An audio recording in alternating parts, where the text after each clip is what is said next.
주요 정치인 개인 체포, 정치인의 체포와 관련해서 구체적인 증언도 어제 나왔습니다. 그리고 수방사 벙커에 붙잡아 들으려고 했다는 내용도 있었습니다. 들어보겠습니다. 구금시설 관련된 지시와 체포와 관련된 지시는 제가 여인영 사령관으로부터 직접 지시를 받았습니다. 처음에 지시받기로는 B1 벙커 안에 구금할 수 있는 시설이 있는지 확인하라고 지시를 했고, 그래서 여인영 사령관이 밑에 있는 이 실장 통해서 직접 수방사에 가서 B1 벙커를 직접 지시를 받고, 여인영 그 사령관이 불려준 정치인 명단이 14명이죠. 예, 맞습니다. 어제 방첩사 압수수색이 진행됐는데 네. 그때 수사단에서 14명의 명단을 제출했다고 지금 들었습니다. 검찰 산 국회 체포조로 사복 체포조가 투입됐다라고 하는 방첩 수사단에 그런데 몇 명이 투입됐습니까? 49명이 출발했습니다. 이거는 네, 지금 저렇게 벙커를 방문했었다, 벙커의 위치를 확인하고 장소를 물색했다, 이런 얘기가 지금 나오고 있는데 또 하나 증언이 또 나옵니다. 계엄 사태의 또 다른 의문점이죠. 선관위는 그렇다면 계엄군들이 왜 간 것이냐, 네. 이 부분도 관심이었는데 어제 그 질문도 해소가 일정 부분 됐습니다. 서버를 통째 들고 나오라는 지시였다, 이런 진술이 나온 건데요. 들어보시죠. 지난 4일 새벽 1시에서 2시경에 방첩사의 영위관급 법무관을 찾아서 포고령에 근거한 상부의 명령에 따라 선관위의 서버를 복사하는 것은 적법한가? 복사가 안 되면 통째로 들고 나와도 되느냐? 그리고 만약 서버를 복사 또는 확보한 경우 향후 법원에서 위법 수증 증거로 판단할 소지가 있는가? 라고 법무관들에게 물은 사실이 있습니까? 예, 맞습니다. 그러면은 선관위 서버를 복사하고 통째로 들고 나오고 이 지시는 누가 내린 것입니까? 여인영 사령관께서 저에게 구두 지시하셨습니다. 확실합니까? 확실합니다. 체포 지시가 있었냐 없었냐, 그리고 서버를 왜 확보하려고 했었느냐, 사실 가장 궁금했던 부분이기도 합니다. 계엄이 선포되고 난 직후에 곧장 군인들이 중앙선관위를 비롯해서 선거와 관련된 기관들의 집중 투입이 됐단 말이죠. 이 부분 어떻게 보셨습니까? 그러니까 최초에 윤석열 대통령은 김용현 전 국방부 장관하고 이런 생각을 한 것 같아요. 일단 비상계엄을 실시한 다음에 국회를 해산시키고 나면 어쨌든 간에 이런 상황에 대해서 국민들에게 설명을 해야 될 거 아니겠습니까? 네. 그러니까 이 설명에 대해서 부정선거가 있었다라고 설명을 하려고 했던 것 같습니다. 이미 오래전부터 극렬한 어떤 우파의 지지자들은 사실 4월 10일 총선이 부정선거였다라고 주장을 많이 하셨거든요. 사실 이게 법원에서 이게 무혐의로 다 판단이 된 거긴 하지만 어쨌든 이런 것을 선동을 해가지고 국민의 절반의 어떤 여론을 조성해가지고 이 비상시국 계엄을 계속 이끌어가려 했고, 이미 국회를 장악을 했다고 하면 야당의 정치인들 그리고 여당의 한동훈 대표까지 다 강금 구금을 해가지고 야당의 어떤 이런 잘못된 비상계엄에 대한 어떤 해제를 무력화시키려고 했기 때문에 이러한 것에 대한 근본적인 어떤 정당성을 이 선관위에서 부정선거 의혹으로 좀 덮으려고 했다, 그렇게 해석할 수밖에 없을 것 같습니다. 어떻습니까?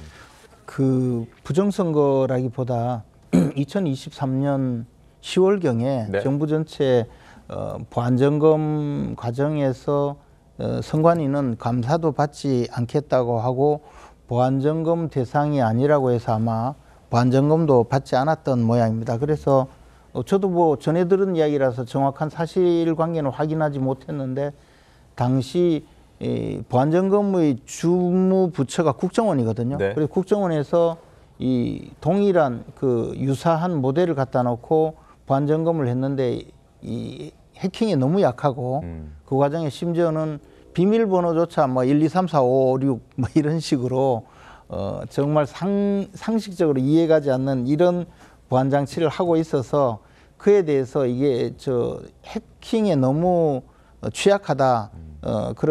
뭐 그런 조치가 있었다고 합니다. 이번에 아마 그것이 관련이 되어 있는지 네. 여부에 대해서 정확하게 확인하지는 못했지만 그런 상태에서 총선이 있었고 이 점에 대해서 여러 가지 주장이 있었던 것은 사실이고, 다만 수사의 대상으로 이 문제를 해결할 것이지 왜 군대를 동원했는지 이것은 네. 저도 도저히 납득하지는 못하고 있습니다. 다만 앞에서도 말씀드렸듯이 이것이 내란죄에 해당될지 여부는 다시 판단을 해야 될 거라고 봅니다. 알겠습니다. 네. 네, 이 군이 왜 이런 작전에 동원됐어야 됐는지 모르겠다. 지금 김채권 의원님도 그렇게 말씀을 이것이 해주셨는데. 이제 직권남용죄는 저는 된다고 봅니다. 그런데 내란죄에 해당될지는 다시 말씀드리지만 이 정도를 가지고 사형 또는 무기징역을 선고할 내란죄의 우두머리가 되느냐는 저는 판단이 좀 다르다는 느낌이죠. 알겠습니다. 이 부분에 대해서 매우 중요한 부분이기 때문에 한 말씀 드리겠습니다. 45년 만에 계엄이 선포됐는데요. 우리 국민들은 이제 계엄이라는 단어를 머릿속에 지우고 살았습니다. 아시아에서 모범적인 민주국가가 대한민국이었는데 다시 민주 후진국이 되어버렸습니다. 이 사건을 엄단하지 않으면 또 국민들은 언제 또 계엄이 발생할지 모르겠다는 불안감이 살아야 됩니다. 이게 왜 중요한 사건이 아닙니까? 이거 굉장히 중요한 사건입니다. 뭐 이제 김재원 최고님하고 저하고 인식의 차이가 확실히 있는 것 같은데, 이 국회를 군을 투입해서 의원들을 잡아들이려고 했고, 비온 벙커, 제가 이걸 보면서 소름이 끼쳤는데, 저희들은 이게 윤 대통령의 이 내란이 성공했으면 이 비온 벙커에 들어가서 지금 구속돼 있었을 거예요. 저뿐만 아니라 야당 의원은 전원 들어있을 것이고 여당 의원들도 예외 없이 들어갔어야 됩니다. 그리고 국회 해산하고 선거 다시 치르고 거의 유신체제로 다시 돌아가겠다는 생각 아닙니까? 너무 가정의 가정이신 것 같다는 생각이 듭니다. 일단 그 부분은 아직 물론 그런 논의가 있었다는 걸 어제 저희가 국방위에서 확인할 수 있었고, 그리고 증언이 나오긴 했습니다만 이제 벌어지지 않은 부분을 전제로 그렇게 됐을 것 같다라고 합리적인 추론이 가능하죠. 네. 비용 벙커 확인됐고 국회의원들 다 끌어내라.